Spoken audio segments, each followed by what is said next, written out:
জুহাইফা রাদিয়াল্লাহু তাআলা আনহু বলেন, রাসূল সাল্লাল্লাহু আলাইহি সাল্লাম বলেছেন, মা আকুলু মুত্তাকিয়ান, আমার জীবনে আমি কোনোদিন হেলান দিয়ে খাইনি, হেলান লাগিয়ে খাইনি। এখন হাদিস তো বুখারী মুসলিম, হেলান দিয়ে না খাওয়াটা কি, এর বাস্তবতা কি? মোল্লা আলী কারি হানাফি বড় বিদ্বান মানুষ, ইনি বলেন হেলান দিয়ে খাওয়া হচ্ছে পিছন দিকে একটা কোনো কিছুতে পিঠ লাগিয়ে দেওয়া। হেলান দিয়ে খাওয়া হচ্ছে ডান হাত বা বাম হাত মাটিতে লাগিয়ে বা কোনো কিছু লাগিয়ে খাওয়া। হেলান দিয়ে খাওয়া হচ্ছে চার জানু বসে খাওয়া। যখন পায়ের উপর আর বসা যায় না, তখন ডান পা বাম দিকে দিয়ে বাম পা ডান দিকে দিয়ে নিতম্বের উপরে বসে খাওয়ার নাম হলো চার জানু বসে খাওয়া। মোল্লা আলী কারি বলেন এটাও হেলান দিয়ে বসে খাওয়া। তাহলে রাসূল সাল্লাল্লাহু আলাইহি সাল্লাম কোনটা বললেন? তখন তিনি এই হাদিসের এইভাবে অর্থ করেছেন যে এইটা হলো মানুষ যখন পেশাব পায়খানায় বসে, যেইভাবে বসে একেবারে দুই পায়ের ভরে এইভাবে বসলে হেলান দিয়ে বসা হবে না, তখন হবে রাসূল সাল্লাল্লাহু আলাইহি সাল্লাম যা বললেন এইভাবে বসে খেতে হবে বলে অত্র হাদিসের ব্যাখ্যা বা তর্জমা বিদ্বানগণ করেছেন। আমি তা পছন্দ করি। তবে মানুষের সম্ভব না হলে সেটা ভিন্ন কথা। আনাস রাদিয়াল্লাহু তাআলা আনহু বলেন, রাসূল সাল্লাল্লাহু আলাইহি সাল্লাম অনেক সময় সালাতে আত্তাহিয়াত পড়ার সময় আত্তাহিয়াতের বৈঠকে সালামের বৈঠকে যেইভাবে বসে ওইভাবে বসে বাম পা ডান পা দুইটাকে ডান দিকে করে একটু হাঁটুর দিকে হামাগুড়ি দিয়ে একটু হাঁটুর দিকে ঝুঁকে খেতে থাকতেন। এটা একটা নিয়ম পাওয়া যায়। তবে তিনি বলেছেন আমি হেলান দিয়ে কখনো খাইনি। হেলান দিয়ে খাওয়া কি হতে পারে তা ইমাম নববী মুসলিম গ্রন্থের ব্যাখ্যাকারও এইভাবে বলেছেন। তবে তিনি শেষে এই কথা উল্লেখ করেননি যে চার জানু বসাও নিষেধ। চার জানু বসাও নিষেধ এই কথা মোল্লা আলী কারি বলেন। তবে পিঠের দিকে হেলান দিয়ে ডান হাত বাম হাতে হেলান দিয়ে খাওয়া সবাই নিষেধ করেছেন অত্র হাদিসের বিবরণ অনুযায়ী। আনাস রাদিয়াল্লাহু তাআলা আনহু বলেন, মা আকালা রাসূলুল্লাহ সাল্লাল্লাহু আলাইহি সাল্লাম আলা খেওয়ানিন, আল্লাহ রাসূল জীবনে কোনোদিন চেয়ার টেবিলে বসে খাননি। অলাফি শুকুর রোজাতিন, রাসূল সাল্লাল্লাহু আলাইহি সাল্লামের সামনে কোনোদিন কয়েকটা বাটিতে তরকারি সাজানো থাকতো, খাদ্য সাজানো থাকতো, এরকম পরিবেশে কোনোদিন খাদ্য খাননি। ওয়ালা খুবেজালাহু মুরাক্কাক, কখনো রাসূল সাল্লাল্লাহু আলাইহি সাল্লামের জন্য চিকন আটা দিয়ে রুটি বানানো হয়নি বা চাপাতি বানানো হয়নি।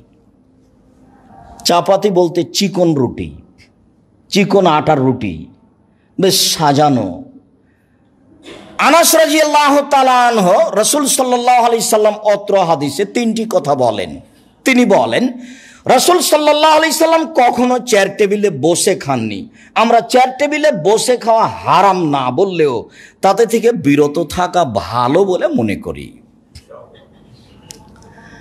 সাথে সাথে তার জন্য কখনো বাটি সাজানো খাদ্য প্রস্তুত করা হয়নি। আর আমাদের সামনে তো তরকারির অনেক বাটি থাকে, রান্না বান্না তো 10টায় শুরু হয়েছে, 1টা পর্যন্ত চলছে, বহু কিছু রেডি করা লাগে। এত খাদ্য খেলে না আপনি সামলাতে পারবেন না পরিবার সামলাতে পারবে, সবাই তখন খাওয়ার মধ্যে চলে যাবে, যেটা সবচেয়ে খারাপ বলে আলোচনার সূচনা এসেছে। নইলে আবারও স্মরণ করাই, রাসূল সাল্লাল্লাহু আলাইহি সাল্লাম বলেছেন মানুষ যে পাত্রে রাখে জিনিস, টাকা হোক পয়সা হোক শস্য হোক যেটাই হোক না কেন, তার সবচেয়ে নিকৃষ্ট পাত্র হচ্ছে পেট। এ কথা তিনি বলেছেন, আমি একজন অনুবাদক মাত্র। আপনি নিজেও দেখতে পারেন কিতাবুর রেকাক মিসকাত, কিতাবুর রেকাক ইবনে মাজাহ, তিরমিজি। রাসূল সাল্লাল্লাহু আলাইহি সাল্লাম এভাবেই বলেন। তিনি বলেন মানুষ বেঁচে থাকবে, কাজকর্ম করবে, সেই জন্য কিছু খেতে হবে। তবে নিতান্তই তা হলো 3 ভাগের ভাগে, তবে তার নিতান্তই হলো 3 ভাগের ভাগে। তাহলে খাওয়ার সময় বিবেচনা করতে হবে। সব কিছু বিবেচনা করে করতে পারি, কোর্ট কাচারি করি, রাস্তাঘাটে চলি, ভ্যান রিক্সা চালাই, গাড়ি ঘোড়া চালাই, বিবেচনা করে চালাই। খাওয়ার ব্যাপারে বিবেচনা রাখা জরুরি। কাতাদা রাদিয়াল্লাহু তাআলা আনহুকে বলা হলো যে আল্লাহর নবী কোনোদিন চেয়ার টেবিলে বসে খাননি, তার জন্য খাদ্য স্তরে স্তরে বাটিতে সাজানো হয়নি, তার জন্য কোনোদিন চিকন আটার রুটি বানানো হয়নি, তাহলে তিনি কিসের ওপরে খেতেন, কি রেখে খেতেন? তখন তিনি বললেন আলা সোফার, তিনি দস্তরখান বিছিয়ে খেতেন, কাপড় বিছিয়ে খেতেন। কিছু বিছিয়ে খেতে বসতে হবে, এ কথাই ঠিক। চেয়ার টেবিল টোটালে না করিনি, ডাইনিং ঘরও না করিনি, করেন, তবে চৌকির উপরে কিছু বিছিয়ে রাখেন। এমনিতেই মেঝেই বসে খান, কিছু বিছিয়ে খান, মাদুর হোক কাপড় হোক, যা উঠিয়ে নেওয়া যাবে সহজেই এবং যাতে কিছু পড়ে গেলে তুলে নেওয়া যাবে। অত্র হাদিসে, বুখারী মুসলিমের হাদিস, এইভাবে বিবরণ আনাস রাদিয়াল্লাহু তাআলা আনহু দিয়েছেন, যা আমরা বুঝলাম। উমর ইবনে আবি সালামা রাদিয়াল্লাহু তাআলা আনহু বলেন, কুনতু হিজরান ফি বাইতি রাসূলিল্লাহ সাল্লাল্লাহু আলাইহি সাল্লাম, আমি উমর ইবনে আবি সালামা, ইবনু সালামা, সালামার ছেলে আমি উমর, আমি রাসূলের বাড়িতে থাকতাম। কেন? আমার মা হচ্ছেন উম্মু সালামা। উম্মু সালমাকে যখন আল্লাহর নবী বিবাহের প্রস্তাব দিলেন, উম্মু সালমার স্বামী যখন মারা গেল, তখন আল্লাহ রাসূল বাড়িতে গেলেন, দেখলেন চোখ দুটি খোলা আছে। তিনি চোখ বন্ধ করে দোয়া করলেন। তারপরে তিনি বললেন, দেখো, মানুষের আত্মা যখন বের হয় তখন মানুষ নিজে দেখতে থাকে কিভাবে আত্মা বের হয়, তারপরে আত্মাটা চলে যায়, এই দেহ আর খোলা চোখ বন্ধ করতে পারে না, তখন চক্ষু খোলা থেকে যায়। তোমরা যারা পাশে আছো, তোমরা চক্ষু বন্ধ করে দিও, শরীর ঠান্ডা হয়ে গেলে আর বন্ধ করা যাবে না। তো হইচই করে বাড়ির যারা ছিল সবাই কাঁদতে লাগলো এই কথাই।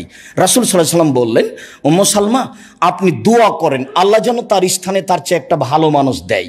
তখন উম্মু সালমা বললেন, বলেন কি, আবু সালমার চেয়ে ভালো মানুষ আছে কেউ? এটা তো আমি মনেই করি না, তো আমি তার জায়গায় একটা ভালো মানুষ চাইবো মানে? তখন আল্লাহ রাসূল বললেন, বলো তো। তো যেহেতু আল্লাহ রাসূল বললেন বলো তো, আমি বলতে থাকলাম, দেখি একদিন তিনি আমাকে বিবাহের প্রস্তাব দিচ্ছেন। তখন আমি বললাম, ওহো, তার চেয়ে তো অনেক ভালো, কিন্তু আল্লাহর নবী আমাকে বিবাহের প্রস্তাব দিবেন এমনটা তো আমি কোনোদিন মনে করিনি। তখন আমি বললাম, দেখেন আল্লাহর নবী, বিবাহের ব্যাপারে আপনি বিবেচনা করুন। প্রথমত আপনি শহরের মানুষ, আমি হচ্ছে পল্লীর মহিলা। দ্বিতীয়ত আমি সংসার করা মহিলা, আমার স্বামী ছিল, আমি সংসার করেছি। তৃতীয়ত আমার ছেলে মেয়ে আছে। এতগুলো সামনে রেখে আপনি আমাকে বিবাহ করবেন কিনা আগে বিবেচনা করুন, তারপরে। এটা উম্মু সালমার কথা, খুব বুদ্ধিমতী হোশিয়ার মহিলা। তো তিনি বললেন, হ্যাঁ, আমি বুঝেই প্রস্তাব দিয়েছি। তো এখন তার ঘরের একটা ছেলে আছে, যেই ছেলে রাসূলের বাড়িতে থাকতো, খেত। তো ওই ছেলে বলছে, আমি রাসূলের বাড়িতে লালিত পালিত হতাম, ফাতাতিশিয়াদি ফি সাহাফা, খেতে বসলে আমার হাতটা প্লেটের এখানে সেখানে যেত, একবার এখান থেকে নিতাম, একবার ওখান থেকে নিতাম। তখন আমাকে বললেন, এই সাম্মিল্লাহ, বিসমিল্লাহ বলো, কুল বিয়ামিনিক, ডান হাতে খাও, কুল মিম্মা ইয়ালিক, পাশ থেকে খাও। একসাথে তিনটা কথা বললেন আগের ঘরের ছেলেকে, যে সাথে খাচ্ছিল, একসাথে তিনটা কথা বললেন। এইবারের প্রথম কথা, সাম্মিল্লাহ, বিসমিল্লাহ বলো। হুযায়ফা রাদিয়াল্লাহু তাআলা আনহু বলেন, রাসূল সাল্লাল্লাহু আলাইহি ওয়াসাল্লাম বলেছেন, ইন্নাশ শায়তান ইস্তাহিল্লু তাম আল্লাহ ইযকুরা ইসমুল্লাহ আলাইহি, নিশ্চয় শয়তান ওই খাদ্য খায় যেই খাদ্যে বিসমিল্লাহ বলা হয় না। যা খেয়েছেন, খাচ্ছেন, যতবার আপনার স্ত্রী বাচ্চাকে দুধ খাওয়াবে ততবার আপনার স্ত্রীকে বিসমিল্লাহ বলতে হবে। যদি আপনার স্ত্রী বিসমিল্লাহ না বলে, তাহলে এই দুধ শয়তান খাবে, নিশ্চিত খাবে, অবধারিত খাবে। আল্লাহর নবী বলেছেন খাবে, অতএব খাবেই খাবে। হাদিস বুখারী মুসলিম। আয়েশা রাদিয়াল্লাহু তাআলা আনহা বলেন, রাসূল সাল্লাল্লাহু আলাইহি ওয়াসাল্লাম বলেছেন, ইযা আকালা আহাদুকুম ফালিয়াকুল বিসমিল্লাহ, যখন তোমাদের কোনো ব্যক্তি খেতে বসবে তখন সে জন্য বিসমিল্লাহ বলে। ফাইনাসিয়া, ও যদি বিসমিল্লাহ ভুলে যায়, ফালিয়াকুল বিসমিল্লাহি আউয়ালাহু আখিরাহু, তাহলে সে যেন বলে বিসমিল্লাহি আউয়ালাহু আখিরাহু, আমার বিসমিল্লাহ শুরু থেকে শেষ পর্যন্ত। রাসূল সাল্লাল্লাহু আলাইহি সাল্লাম এই পদ্ধতি বলে দিলেন। আমি যদি পশু প্রাণী জবাই করতে বিসমিল্লাহ ভুলে যাই, জবাই হয়ে গেছে, এখন কি বলবো? বিসমিল্লাহ আউয়ালাহু আখিরাহু? জি না, এটা আর চলবে না। আপনার অন্তরে বিসমিল্লাহ ছিল, এতেই হয়ে যাবে। যারা খাচ্ছে তারা বিসমিল্লাহ বললেই পার হয়ে যাবে। আয়েশা রাদিয়াল্লাহু তাআলা আনহা বিসমিল্লাহর কথা এইভাবে বললেন। হুযায়ফা রাদিয়াল্লাহু তাআলা আনহু বিসমিল্লাহর কথা এইভাবে বললেন যে বলা না হলে সে খাদ্য শয়তান খায়। জাবের রাদিয়াল্লাহু তাআলা আনহু বলেন, রাসূল সাল্লাল্লাহু আলাইহি ওয়াসাল্লাম বলেছেন, এজা আমসাইতুম কুফু সিবিয়ানাকুম, সন্ধ্যা হলে বাচ্চাদের আটকিয়ে রাখো, বাড়ির আঙিনায় উঠানে নিয়ে যায় না, ছাদের উপরে নিয়ে যায় না, ফাঁকা জায়গায় বাচ্চাদের নিয়ে যায় না। কেন? ফাইন্না শাইতান ইয়ান্তাসিরু হিনা ইযিন, এই সময় শয়তান ছড়িয়ে পড়ে। ছাদের উপরে চলে গেলে শয়তান ধরে তাকে নিচে ফেলে দিবে, বা এমন একটা বদ নজর দিবে, সারা রাত বাচ্চা চিল্লাবে, কান্নাকাটি করবে, তখন তাকে রক্ষা করা কঠিন হবে। বমনের পর বমন হবে শয়তানের প্রতিক্রিয়া। রাসূল সাল্লাল্লাহু আলাইহি সাল্লাম বলেন, ফাইন যাহাবা ফাইদা যাহাবা সা, যদি কিছু সময় পার হয়ে যায়, ফাখাল্লুহুম, এখন বাচ্চা ছেড়ে দাও। এশারাতের কাছাকাছি হয়ে গেলে বাচ্চা ছেড়ে দেওয়া যাবে, তখন যেতে পারে। এরপরে রাসূল সাল্লাল্লাহু আলাইহি সাল্লাম বলেন, ওয়া আগলিকু আবওয়াবাকুম ওয়াজকুরুল্লাহ, বাড়ির দরজা জানালা বন্ধ করো, বিসমিল্লাহ বলো। কেন? ফাইনা শাইতান লা ইফতাহু বাবান মুগলাক, যে দরজা বন্ধ আছে সে দরজা শয়তান খুলতে পারবে না। অনেক ক্ষমতা আছে, কিন্তু আপনার বন্ধ দরজাও খুলতে পারবে না বলে রাসূল সাল্লাল্লাহু আলাইহি সাল্লাম বলেন। তিনি যেভাবে বলেছেন আমি সেইভাবে আপনাকে অনুবাদ করে শোনাচ্ছি। আমি একজন অনুবাদক মাত্র, যা তিনি আজ থেকে নিয়ে 1450 বছর পূর্বে বলেছেন বলে আমরা অবগত। হাদিস বুখারী মুসলিম। তিনি পরের বাক্যে বলেন, অকু কেরাবাকুম ওয়াজকুরুল্লাহ, যত খাদ্যের পাত্র পানীয় পাত্র আছে সব পানীয় পাত্রগুলি তোমরা ঢেকে রাখো, বিসমিল্লাহ বলো। তিনি বলেন, অখাম্মেরু আনিয়াতাকুম, যত খাদ্য দ্রব্যাদির পাত্র আছে। এবার আম, আগের বাক্যে ছিল শুধু পানির পাত্র, এবার হচ্ছে যত খাদ্য দ্রব্যাদির পাত্র আছে সব তোমরা ঢাকো এবং বিসমিল্লাহ বলো। তিনি বলেন, ওয়ালাউ তুরেজু আলাইহি শায়ান, যদি কিছুই ঢাকার না পাও তাহলে একটু খড় কোটা খড়ি কিছু ওর উপরে রেখে দাও, বিসমিল্লাহ বলে। বিসমিল্লাহ বলে রেখে দিলে এর ভিতরে আর শয়তান ঢুকতে পারবে না, কোনো বালা মুসিবত এর ভিতরে যেতে পারবে না। তিনি বলেন, অতফেউ সিরাজাকুম, ল্যাম্প বন্ধ, বাতি অফ করে ঘুমাও। বাতি চলাকালীন, বাল্ব জ্বলাকালীন, ল্যাম্প জ্বলাকালীন ঘুমাতে রাসূল সাল্লাল্লাহু আলাইহি ওয়াসাল্লাম নিষেধ করেছেন। অন্য আলোচনায় বলেছেন এ দিয়ে আশঙ্কা দুর্ঘটনা ঘটতে পারে, এই কথা রাসূল সাল্লাল্লাহু আলাইহি ওয়াসাল্লাম বলেছেন। হাদিস বুখারী মুসলিম। সম্মানিত দ্বীনি ভাই বোন, অত্র হাদিসটি পেশ করে জোরালোভাবে যা বলতে চাচ্ছি সেইটা হচ্ছে, দরজা জানলা বন্ধ করার সময় রাসূল সাল্লাল্লাহু আলাইহি ওয়াসাল্লাম বিসমিল্লাহ বলার জন্য আদেশ করেন। তিনি বলেন, বন্ধ দরজা শয়তান খুলতে পারে না। তিনি বলেন, পানির পাত্র ঢেকে রাখো। তিনি বলেন, যত খাদ্য দ্রব্যাদির পাত্র রয়েছে তা তোমরা ঢেকে রাখো। সম্ভব যদি না হয় কিছু দিয়ে ঢাকার, তাহলে এমনি পানির ওপরে, দুধের ওপরে, পাত্রের ওপরে, আটার ওপরে, ওই খাদ্যের ওপরে এমনি একটা খড়কুটা চাপিয়ে রাখো, এই শয়তান এর ভিতরে আর ঢুকতে পারবে না। কেন তিনি বন্ধ করতে বললেন? অন্য এক হাদিসে তিনি বলেন যে ইন্না ফিসানা লাইলা, বছরে একটা রাত রয়েছে, এনজুল ফিহে বালা ফিহা বালা, সে রাতে বালা মুসিবত বিপদ অসুখ বিসুখ নেমে আসে। অয়মুরবে এনাইন, খাদ্য দ্রব্যাদির পাশ দিয়ে যায়, যেই খাদ্য দ্রব্যাদি ঢাকা থাকে না, ফেনজুল ফিহে, ওই বালা ওই মুসিবত ওই রোগ ব্যাধি তার ভিতরে ঢুকে যায়। এখন সকালে এটা খেলে অসুখ হবেই। বলে আপনি রাস্তাঘাটের খোলা বাজারের জিনিস খাবেন না, দেখেন কত আপনার রান্না বান্না খাদ্য, আপনার জিলাপি হোক আর মিষ্টান্ন হোক আরও কিছু হোক, একেবারে খোলা মাঠে বিক্রি হচ্ছে। রাসূল সাল্লাল্লাহু আলাইহি সাল্লাম এগুলো খেতে নিষেধ করেছেন। যখনই তার সামনে দুধ বা কোনো খাদ্য পেশ করা হতো তখন তিনি বলতেন, আলা খাম্মার তাও, এটিকে ঢেকে রেখেছিলে। একাধিক সহিহ হাদিস। তোমরা জানো না রাতে কোন বালা মুসিবত রোগ ব্যাধি চলে, যখনই কোনো খাদ্য খোলা দেখবে তার ভিতরে ঢুকে যাবে, সকালে যে খাবে তার রোগ ব্যাধি হবে, এই কথা রাসূল সাল্লাল্লাহু আলাইহি সাল্লাম বলেন। তার হাতে কোনো কিছু দেওয়া হলে তিনি জিজ্ঞাসা করতেন, এটা কি ঢাকা ছিল? যার কারণে আপনি সহ দিনী বোনদেরকে আমরা আন্তরিকভাবে জোরালো অনুরোধ জানাচ্ছি যে আপনি আপনার পারিবারিক বিষয়টি, রান্নাবান্নার বিষয়ে, জিনিসপত্র ঢেকে রাখার বিষয়ে আপনি খুব সতর্ক হন এবং তা বিসমিল্লাহ বলে ব্যবহার করুন, আমরা অনুরোধ জানাচ্ছি। সম্মানিত দিনী ভাই বোন, আরও বলছি যে আমরা অত্র হাদিসের এই পর্যন্ত বিবরণের পরে আর একটা এই হাদিসের শেষ অংশ বিবরণ আসবে, তখন আমরা বরকতের বিষয়টি বলবো। এবার রাসূল সাল্লাল্লাহু আলাইহি সাল্লাম বলেন, অকুল বিয়ামিনিক, ডান হাতে খাও। আব্দুল্লাহ ইবনে উমর রাদিয়াল্লাহু তাআলা আনহু বলেন, রাসূল সাল্লাল্লাহু আলাইহি সাল্লাম বলেছেন, এজা আকালা আহালুকুম ফালিয়াকুল বিয়ামিনিহি, যখন তোমাদেরকে খাবে সে যেন ডান হাতে খায়। ওয়া শারিবা ফালিয়াশরাব বিয়ামিনিহি, যখন কেউ পান করবে সে যেন বাম হাতে পান করে। অন্য এক বর্ণনা এসেছে, লা ইয়াকুল্লান্না আহাদুকুম বিশিমালিহি ওয়া ইয়াশরাবান্না বিহা, অবশ্যই কে যেন বাম হাতে না খায়, বাম হাতে পান না করে। ফাইনা শায়তানু ইয়াশরাবু বিহা ওয়া ইয়াকুলু বিহি, নিশ্চয় শয়তান বাম হাতে খায়, বাম হাতে পান করে।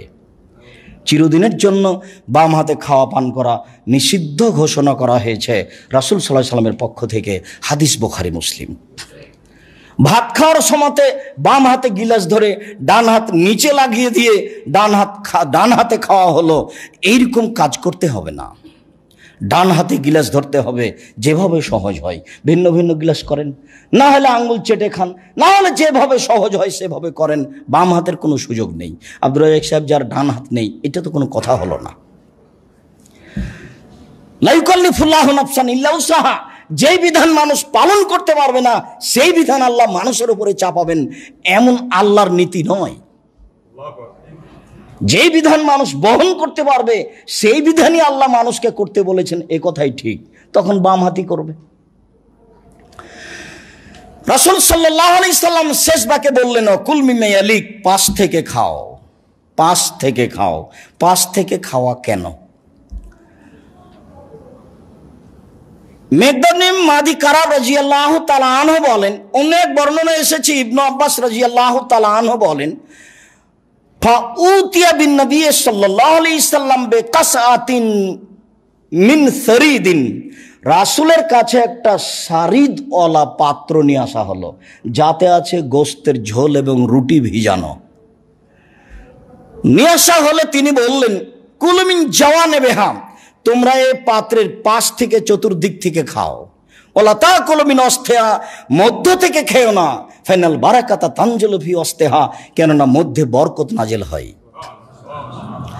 রাসূল সাল্লাল্লাহু আলাইহি সাল্লাম অত্র বিবরণে যা আমাদের বললেন তা হচ্ছে, আমরা যারা মহিলা বাড়িতে কাজ করি কখনো ভাতের পাতিল হতে মাঝামাঝিতে চামচ ডুবিয়ে ভাত বের করতে পাবো না।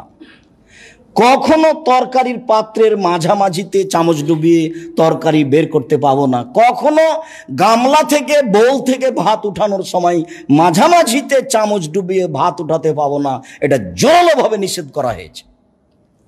কারণ তিনি উল্লেখ করেছেন যে মধ্যে থেকে খেলে বরকত কমে যাবে আর পাশ থেকে খেলে বরকত বেড়ে যাবে। মেকদানিম মাদি কারাব রাদিয়াল্লাহু তাআলা আনহু বলেন, রাসূল সাল্লাল্লাহু আলাইহি সাল্লাম বলেছেন, কিলু তামাকুম ফাইন্না ফিলাল বারাকা, তোমরা খাদ্য মেপে খাও, তাতে বরকত হবে। মাপা মানে আমাদের দেশের দিনী বোনেরা রান্না বান্নার সময় চাউল মেপে নেয়, তবে রুটি বানানোর সময় আটা কম মাপে। প্রত্যেক খাদ্য রান্না করার সময় মেপে নিতে হবে, এইটা রাসূল সাল্লাল্লাহু আলাইহি সাল্লামের জরুরি আদেশ। আটার জন্য একটা কোটা বা একটা পাত্র থাকতে হবে, যাতে 50 বা 100 বা এরকম পরিমাণ আটা ধরবে, যাতে একটা বা দুটা 5টা রুটি হবে। ওই মেপে নিয়ে আটা মেপে নিয়ে রুটি বানাতে হবে, চাউল মেপে নিয়ে রান্না করতে হবে, তাতে বরকত হবে বলে রাসূল সাল্লাল্লাহু আলাইহি সাল্লাম বলেন। হাদিস বুখারী মুসলিম। বরকত। জাবের রাদিয়াল্লাহু তাআলা আনহু বলেন, আমার রাসূলুল্লাহ সাল্লাল্লাহু আলাইহি সাল্লাম বেলাকিল আসাবে, আল্লাহ রাসূল আঙ্গুল চেটে খেতে বললেন, অসাহাফা প্লেট চেটে খেতে বললেন।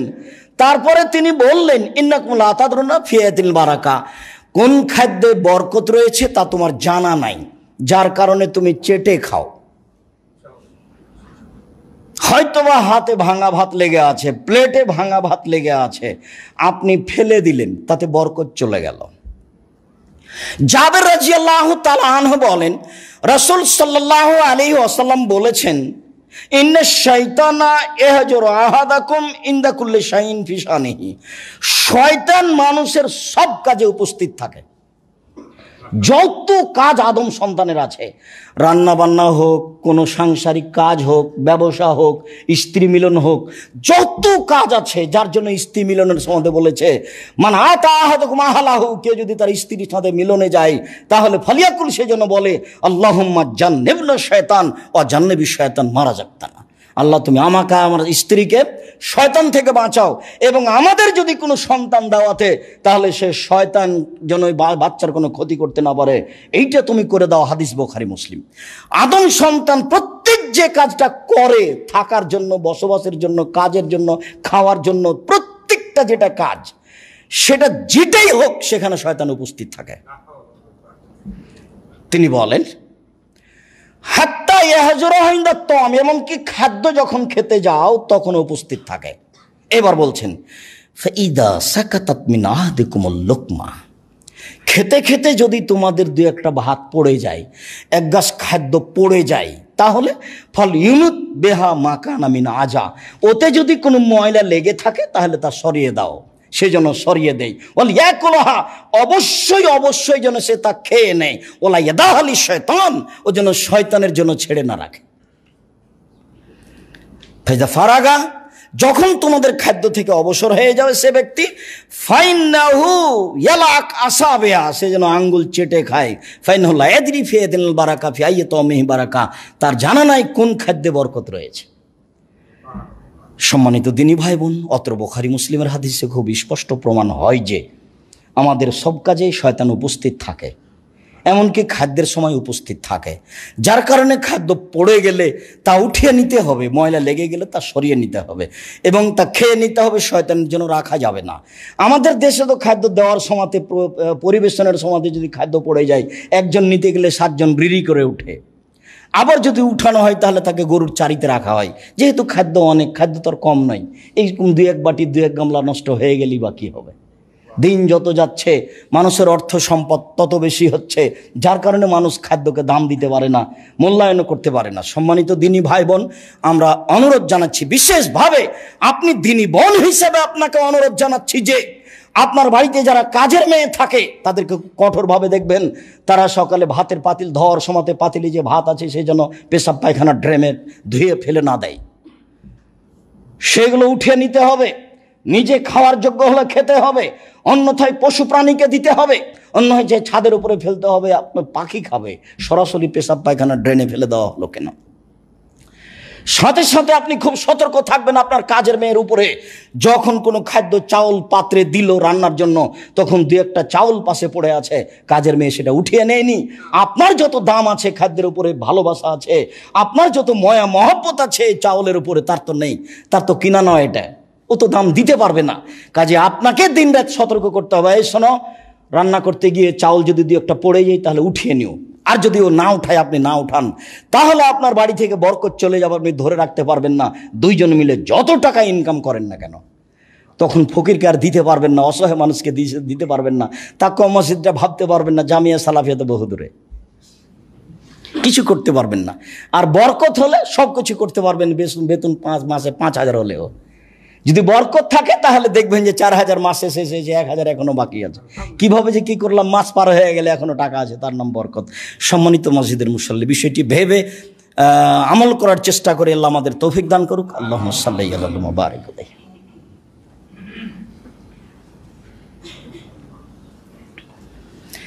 আলহামদুলিল্লাহ ওয়াহদা ওয়াসসালাতু ওয়াসসালামু আলা মান লা নাবিয়্যা বা'দা। সম্মানিত দ্বীনি ভাই বোন, রাসূল সাল্লাল্লাহু আলাইহি সাল্লাম খাদ্যের ব্যাপারে অনেক সতর্কবাণী পেশ করেছেন।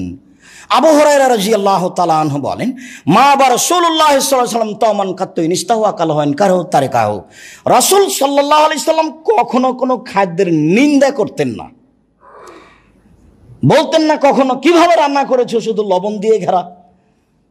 নাক ছিটকানি দেওয়া, বউকে গালি দেওয়া তো বহু দূরের কথা, মারতে যাওয়া তো বহু দূরের কথা। এইসব আচরণ রাসূল সাল্লাল্লাহু আলাইহি সাল্লামের কখনো ছিল না।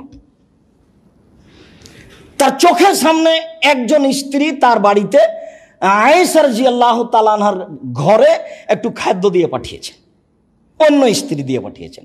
তখন আয়েশা রাদিয়াল্লাহু তাআলা আনহা দেখে খুব মন খারাপ করে, আরে আমার এখানে তুমি তরকারি দিয়ে পাঠাও কেন?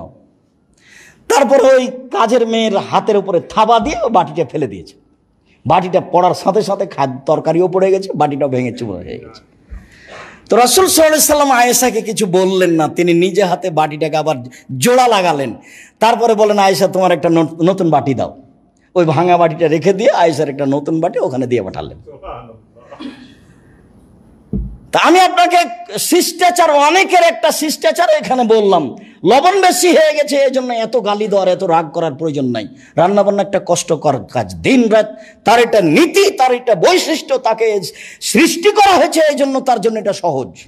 তাছাড়া সহজ হতো না, তখন আপনাকে করতে হতো, আপনি করতে পারতেন না। যারা রান্নাবান্না করে বেতনভুক্ত হলে করতে হবে, ওটাই চাকরি। তাছাড়া এটা সহজ নয়। রাসূল সাল্লাল্লাহু আলাইহি সাল্লাম কখনো কোনো খাদ্যের নিন্দা করতেন না, ভালো লাগলে খেতেন, নইলে ছেড়ে দিতেন। এই নীতিতেই আসতে হবে, ভালো লাগলে খেতে হবে, নইলে ছেড়ে দিতে হবে। আবু হুরায়রা রাদিয়াল্লাহু তাআলা আনহু বলেন, কানান নবী সাল্লাল্লাহু আলাইহি সাল্লাম ইহুব্বুল হালওয়া ওয়াল আসালা।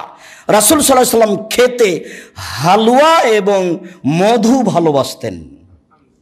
খাওয়ার শেষে তিনি মিঠাই কিছু খেতেন এমন হাদিস আমরা অবগত নই, তবে তিনি হালুয়া ভালোবাসতেন।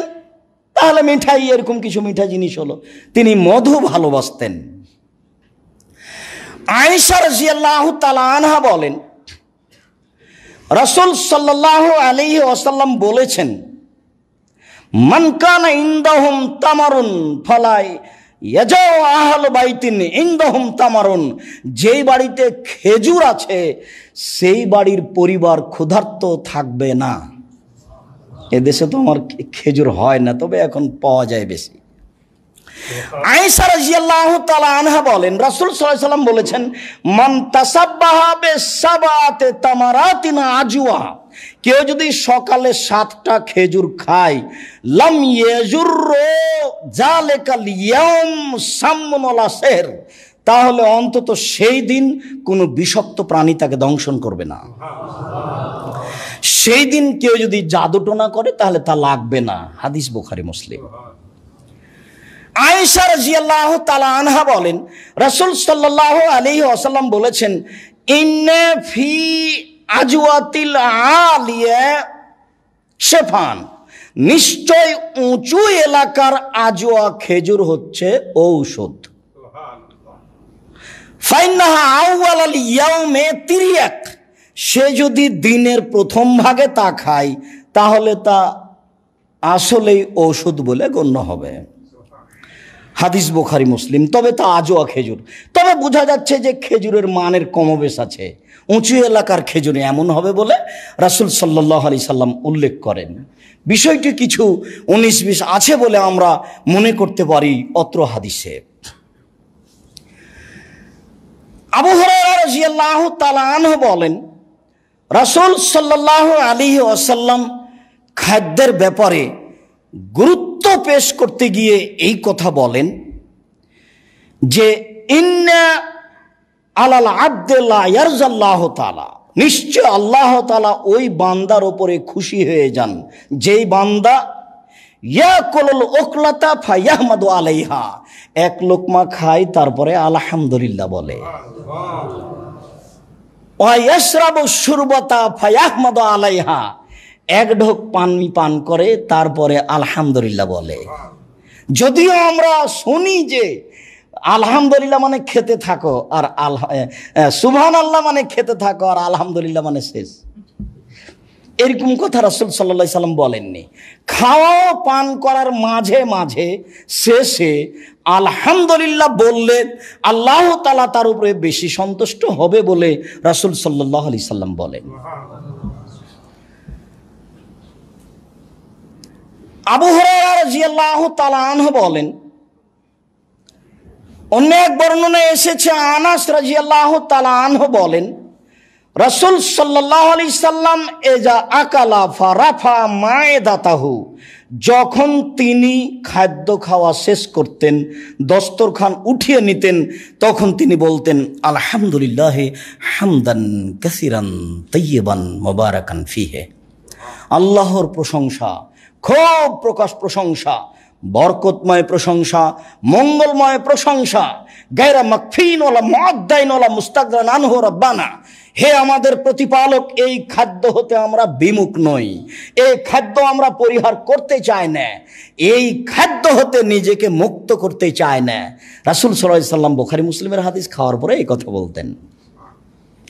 আবু আইয়ুব আনসারী রাদিয়াল্লাহু তাআলা আনহু বলেন, রাসূল সাল্লাল্লাহু আলাইহি সাল্লাম ইযা আকালা আও শারিবা, যখনই খেতেন অথবা পান করতেন তখন তিনি বলতেন আলহামদুলিল্লাহিল্লাযী আতআমা ওয়া সাকা ওয়া সাওয়াগাহু ওয়া জাআলা লাহু মাখরাজা। ওই আল্লাহর প্রশংসা যে আল্লাহ খেতে দিলেন, যে আল্লাহ পান করালেন, যে আল্লাহ সহজভাবে তাকে পেটে পৌঁছে দিলেন, যে আল্লাহ সহজভাবে আবার তাকে পেট থেকে বের করে দিলেন, সে আল্লাহর প্রশংসা করি। তবে আলহামদুলিল্লাহিল্লাযী আতামানা ওয়া সাকনানা ওয়া জাআলানা মিনাল মুসলিমিন আগে থেকে যে দোয়া বলতেন সেই দোয়া ঠিক নয়, অথচ ওই বর্ণনাতে এসবগুলো হাদিস আছে, এগুলো সবই ঠিক। ফিকহ মুহাম্মদীতে তিনি যেটা চয়ন করেছেন খাওয়ার শেষে দোয়া বলে, সেটাই ঠিক নয়। আরও এই আলোচনাতে যত হাদিস আছে সবই ঠিক, শুধু ওইটা ব্যতীত। ওইটাই আমাদের মুখস্থ আছে, কিভাবে আছে, কেন হলো, এর জবাব আমাদের কাছে নেই। তবে তা ছেড়ে দিতে হবে, এইগুলি বলতে হবে, সে কথাই ঠিক। রাসূল সাল্লাল্লাহু আলাইহি সাল্লাম এক বাড়িতে খাওয়া দাওয়ার পরে চলে যাচ্ছেন, তখন বাড়ির লোক রাসূল সাল্লাল্লাহু আলাইহি সাল্লামের ঘোড়াটার গাধাটার লাগাম ধরে নিয়ে বলছেন, কোথায় যাচ্ছেন, আগে দোয়া করে দেন। মানে এটা পরিবেশটা কিন্তু খুব শক্ত বলে মনে হচ্ছে, যে দোয়া করে দেন, না হাত তুলে দোয়া করে দিতে হবে নাকি? তখন আল্লাহ রাসূল বলছেন আল্লাহুম্মা গফির লাহুম ওয়ারহামহুম ওয়া বারিক লাহুম ফিমা রাযাকতাহুম। আল্লাহ যে খাওয়ালো তাদের ক্ষমা করো, আল্লাহ যে খাওয়ালো তুমি তাদের প্রতি দয়া করো, যে খাওয়ালো তুমি তাদের রুজিতে বরকত দাও। বরকত ভিন্ন জিনিস, রুজি ভিন্ন জিনিস, তা একাধিক দিন বলেছি, যার কারণে ওই বাক্যটি এখানে বেশি বলা প্রয়োজন মনে করিনি। রাসূল সাল্লাল্লাহু আলাইহি ওয়াসাল্লাম প্রত্যেকটা জিনিসে বরকতের কথা বলেছেন, এমনকি একটা কিছু জমি জায়গা, ঘর বাড়ি, টেবিল, সব কিছুতে তিনি বরকতের কথা বলেছেন। বললেন যে টেবিলটাতে বরকত দাও, তা আমি আর আপনি বলবো এইটা আবার কি কথা, এতে আবার বরকত কি? এইটার বরকতের নিয়ম হলো এই যে আপনার দাদার করা একটা টেবিল আছে 100 বছর থেকে বাড়িতে, কিছু হয়নি, সুন্দর, আর আজকে 7-8 দিন পরিশ্রম করে কাঠমিস্ত্রি দিয়ে একটা টেবিল বানিয়েছেন, এটা রেখে খালি কাঠমিস্ত্রি বাহির দরজায় গেছে, ওপরে একটা কি যেন বস্তা ছিল, পড়ে টেবিলটা ভেঙে গেছে, এর নাম বরকত। যার কারণে রাসূল সাল্লাল্লাহু আলাইহি ওয়াসাল্লাম বরকতের কথা বলতেন। আয়েশা রাদিয়াল্লাহু তাআলা আনহা বলেন, আল্লাহ রাসূল যখন চলে গেলেন অর্ধশা সোয়া কেজি আটা রেখে গেলেন, সেখান থেকে আটা নিয়ে রুটি বানায় খায়, রুটি বানায় খায়, খেতে আছে। অনেক দিন পরে একটু মনে চাইলো, কি রে আটা শেষ হয় না কেন, একটু মেপে দেখি তো। মাপার পরে আর নেই। চলন্ত খাদ্য মাপবেন না, মেপে রান্না করবেন, ওতে কতটুকু আছে এইটা মাপতে যাবেন না, নইলে বরকত কমে যাবে। শুধু বিসমিল্লাহ বলে ওখান থেকে নেবেন, আপনি আর আপনার স্ত্রী রান্না করবেন, খাবেন, তাতে বরকত বেড়ে যাবে। রাসূল সাল্লাল্লাহু আলাইহি সাল্লাম যা বলেন। রাসূল সাল্লাল্লাহু আলাইহি সাল্লাম খাওয়া শেষে এই কথাগুলি বলতেন। পান করার বিষয়টি আনাস রাদিয়াল্লাহু তাআলা আনহু বলেন, রাসূল সাল্লাল্লাহু আলাইহি সাল্লাম ইয়াতানাফাসু লা ইয়াতানাফাসু ফি শুরবে ইল্লা সালাসা। রাসূল সাল্লাল্লাহু আলাইহি সাল্লাম 3 শ্বাস ছাড়া পান করতেন না, 3 শ্বাসে পানি পান করতেন না। রাসূলুল্লাহ সাল্লাল্লাহু আলাইহি ওয়াসাল্লাম বা কায়েমান, রাসূল সাল্লাল্লাহু আলাইহি সাল্লাম দাঁড়িয়ে খেতে ও পান করতে নিষেধ করেছেন। কোনো কারণবশত জরুরি কারণে দাঁড়িয়ে খেতে পারে, দাঁড়িয়ে পান করতে পারে। ইবনে আব্বাস রাদিয়াল্লাহু তাআলা আনহু বলেন, আতাইতুন নবী সাল্লাল্লাহু আলাইহি ওয়াসাল্লাম বিদালবিন মিন মায়ে জমজম, আমি রাসূলের কাছে এক বালতি জমজমের পানি নিয়ে আসলাম। ফাশারাবা ওয়া কায়েম, তিনি তখন দাঁড়িয়ে জমজমের পানি পান করে নিলেন। খায়রু মাইনাল ওয়াজিলার যে মাও জমজম, রাসূল সাল্লাল্লাহু আলাইহি সাল্লাম বললেন, মাটির উপরে যত পানি আছে তার সবচেয়ে উত্তম দামি পানি হলো জমজমের পানি। তিনি বললেন, মাও জমজম মা শরবালাহু, জমজমের পানি যে উদ্দেশ্যে পান করা হবে সেটাই পূর্ণ হবে। রাসূল সাল্লাল্লাহু আলাইহি সাল্লাম বলেন, মাও জমজম তামিনু সাকমু সাকিমিন, জমজমের পানি হলো খাদ্যের খাদ্য, রোগের আরোগ্য। জমজমের পানি হলো ঔষধ, আর জমজমের পানি হলো খাদ্য। হাদিস মুসলিম। তো জমজমের পানির কথাটা আসার কারণে এই কথা বললাম। আনাস রাদিয়াল্লাহু তাআলা আনহু বলেন, না রাসূলুল্লাহ সাল্লাল্লাহু আলাইহি সাল্লাম আন ইখতিনাসিন, আল্লাহর নবী পাত্র উল্টিয়ে পানি পান করতে নিষেধ করেছেন। যেই বোতলের পানি কয়েকবার খেতে হবে বলে মনে করছেন সেটা পাত্র, যেই বালতির পানি, যেই কলসের পানি কয়েকবার ঢেলে খেতে হবে বলে মনে করছেন সেটা পাত্র, আর যেটা একবারই 3 শ্বাসে খেয়ে নেবেন সেটা গিলাস। একটা হাদিসের দৃষ্টিকোণে আমরা অনুমান করে বলছি, যেটা একবারই খেয়ে নেবেন সেটা গিলাস, 3 শ্বাসে খেয়ে নেবেন। আর যেটা একবারই খাওয়া যাবে না, বারবার থাকবে, সেটা উল্টিয়ে খাওয়া যাবে না, সেখান থেকে পানি বের করে নিয়ে গিলাসে করে খেতে হবে। তিনি পাত্র উল্টিয়ে এইভাবে উল্টে খেতে নিষেধ করেছেন। রাসূল সাল্লাল্লাহু আলাইহি সাল্লাম পাত্র উল্টে খেতে নিষেধ করেছেন, দাঁড়িয়ে খেতে নিষেধ করেছেন। তিনি বলেছেন, কখনো কেউ লায়াতানাফাস ফিল ইনায়ে, পানিতে খাদ্যে যেন শ্বাস না ছাড়ে। তিনি বলেছেন, ওলা ইউনফাকু ফিল মায়ে, বা খাদ্যে পানিতে যেন শ্বাস না দেয়, আর 3 শ্বাসের কমে যেন না খায়, আর ফুঁক যেন না মারে। যেটা মুখ থেকে বের হচ্ছে তা সেটা বিষাক্ত। এখন মাস্ক লাগালে তো বিষাক্ত বারবার ভিতরে ঢুকছে, কোনটা যে ভালো আর কোনটা যে মন্দ। মাস্ক এমনিতেই পরেন, জীবাণুর জন্য, ধুলোবালির জন্য, এমনিতেই পড়েন। এখন সম্মানিত দিনী ভাই বোন, বিষয়টি যেমন দেখছেন তেমন করার চেষ্টা করেন, সেদিকে আমি বলতে চাচ্ছি না।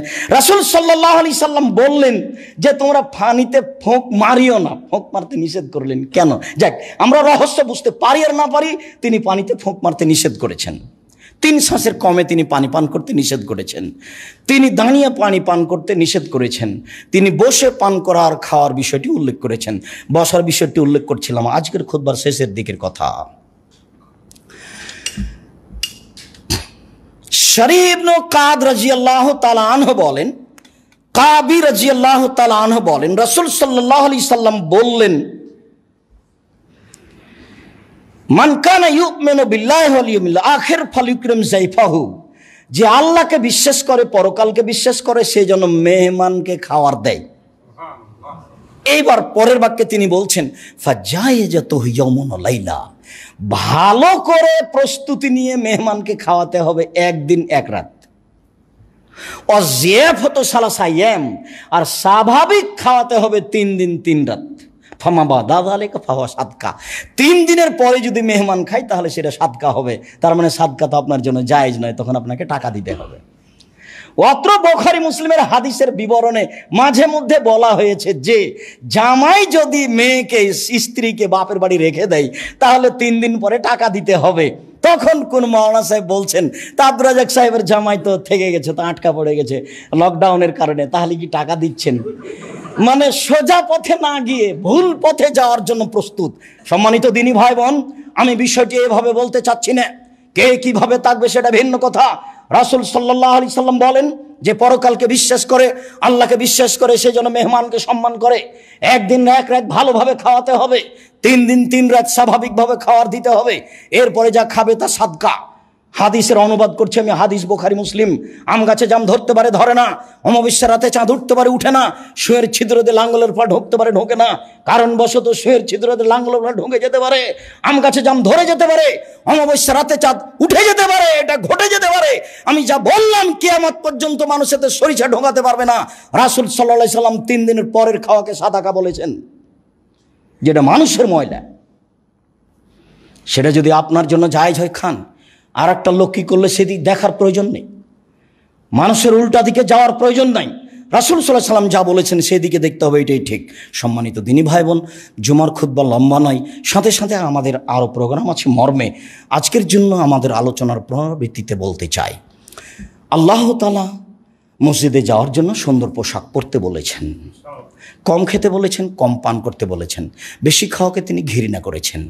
রাসূল সাল্লাল্লাহু আলাইহি সাল্লাম খাদ্য কীভাবে খেতে হবে তার বিস্তারিত বিবরণে খাওয়ার একটা পরিমাণ উল্লেখ করে দিয়েছেন। 3 ভাগের ভাগে খাওয়া, 1 ভাগ খাদ্য, 1 ভাগ পানি, 1 ভাগ শ্বাস প্রশ্বাস। কীভাবে বসে খেতে হবে তা তিনি উল্লেখ করেছেন।